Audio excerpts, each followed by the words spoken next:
Knock knock. Hello everyone. বাঙালির কাছে নববর্ষ মানেই যেমন নতুন কিছুর সূচনা, তেমনই সাথে থাকে পেটুক বাঙালিদের পেট পুজোর আয়োজন।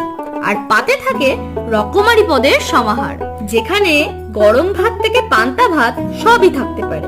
তাই বাঙালির ঐতিহ্য ধরে রাখতে এই 48 ডিগ্রি টেম্পারেচারে শরীর ও মন দুইকেই স্বস্তি দিতে আজকে এই বাড়ির তৈরি পান্তাই হলো মূল আকর্ষণ, যার সাথে আমরা নিয়েছিলাম শাক ভাজা, আলু ভাজা, ডিম ভাজা, কুমড়ো ভাজা, আর সাথে কাঁচা পেঁয়াজ আর লঙ্কা আর সর্ষের তেল।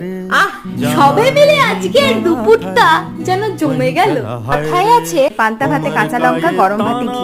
অ্যাজ এ হেলথ টিপস, পান্তাতে রয়েছে ভরপুর সোডিয়াম, পটাশিয়াম, ক্যালসিয়াম, আয়রন, এবং এটা শরীরে জলের ভারসাম্য বজায় রাখে। তাই বৈজ্ঞানিক বা ভোজন রসিকরা পান্তাকে পাত থেকে বাদ দিতে পারে না। আর আজকের মতো এটুকুই, টাটা।